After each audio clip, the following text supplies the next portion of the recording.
Jake had always worked with his hands. Growing up in a small rural town in Oregon, he'd learned everything from his father.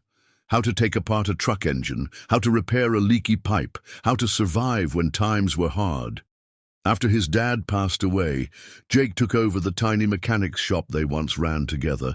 Business wasn't booming, but it was honest work, and he made just enough to keep the lights on and food on the table for him and his younger sister, Emma. One rainy Thursday afternoon, as he was tightening bolts under a rusty pickup, he heard the sound of an old station wagon sputtering up the gravel driveway. He wiped the grease off his hands and stepped out into the rain. The car coughed to a stop, and out stepped an elderly woman, wrapped in a shawl and holding a small umbrella that did little to fight the downpour. "Ma'am, you okay?" Jake asked, approaching her. She looked up with worry in her eyes. "I'm sorry to bother you. I'm not here for car trouble. I was driving by and saw your sign. I live about a mile down that road and my water tank started leaking this morning. I've been trying to get a plumber all day, but no one's picking up." Jake glanced back into the garage, then at the sky.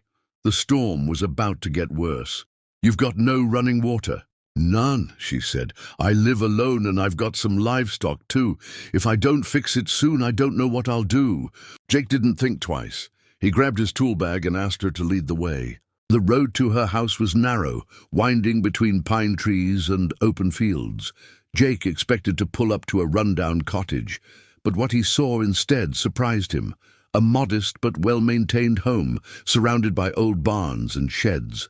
It looked like a small farm, though most of the fields nearby appeared unworked. The woman introduced herself as Evelyn. She guided him around the back of the house, where a large water tank stood leaking from a busted valve. Jake got to work. It wasn't an easy fix. He had to rig some parts and improvise with material she had in the barn. But after 2 hours in the rain and mud, the tank was sealed and flowing again. Evelyn stood beside him, watching in amazement. "You really saved me today," she said quietly. Jake smiled. "Just doing what I can. I won't charge much, just enough to cover the parts." She disappeared into the house and returned with a check. When Jake saw the amount, he was taken aback. "Ma'am, this is too much." "It's not nearly enough," she replied. "You came without hesitation. You helped without question. That matters more than you know." Jake hesitated, unsure whether to accept it. She insisted, placing the check firmly in his hand. As he drove back home, rain still falling on the windshield, Jake couldn't shake the feeling that something was different about Evelyn. Her home, her composure, her gratitude, it all hinted at a story he didn't yet know. He placed the check on his kitchen table and stared at it.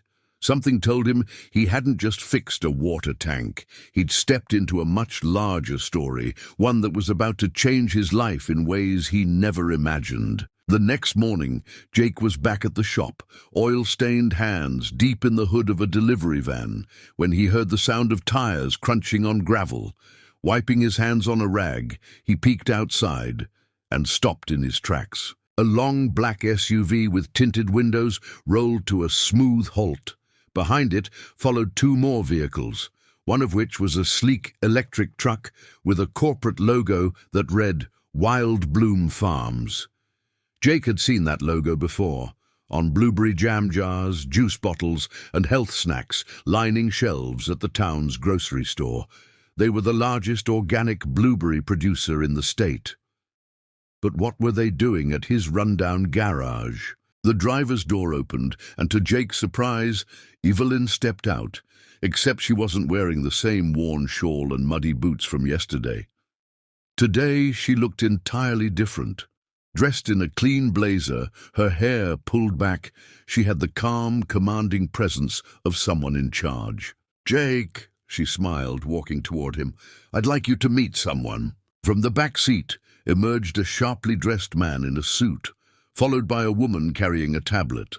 The man extended his hand. "I'm Harold Kent, Chief Operations Officer of Wild Bloom Farms. We've heard about what you did yesterday." Jake, still confused, shook his hand slowly. "I just helped fix a tank." Evelyn chuckled. Jake, I wasn't completely honest yesterday. I didn't want special treatment. I wanted to see who you were without the titles and introductions. Jake blinked. I don't understand. I'm Evelyn Monroe. I founded Wild Bloom Farms 30 years ago. I own the land surrounding most of this county. That water tank wasn't just for my home. It irrigates part of our test fields. And the livestock I mentioned, they're part of a rare breed research initiative. Jake stood stunned, his mind trying to keep up. I've had a hard time finding people who still value honest work, Evelyn continued. People who step up without being asked, who don't ask what's in it for them.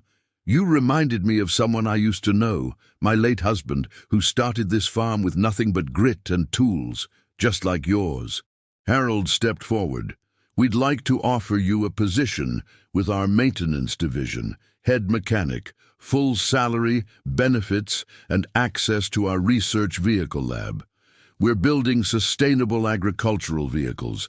We think someone like you could help make a real difference. Jake couldn't believe what he was hearing. Just 24 hours ago, he was patching pipes with duct tape. Now he was being offered a career he never imagined. I don't know what to say, he stammered. Say yes, Evelyn said warmly, because people like you deserve a shot. Jake looked around his garage, the memories of his father fixing trucks, teaching him how to hold a wrench. Then he looked at the future parked right outside his door. He took a deep breath. All right, I'm in. Evelyn nodded. Welcome to the farm. As the convoy drove away, Jake locked the door to his old shop, for the first time feeling like the next chapter of his life wasn't just beginning. It had been waiting for him all along.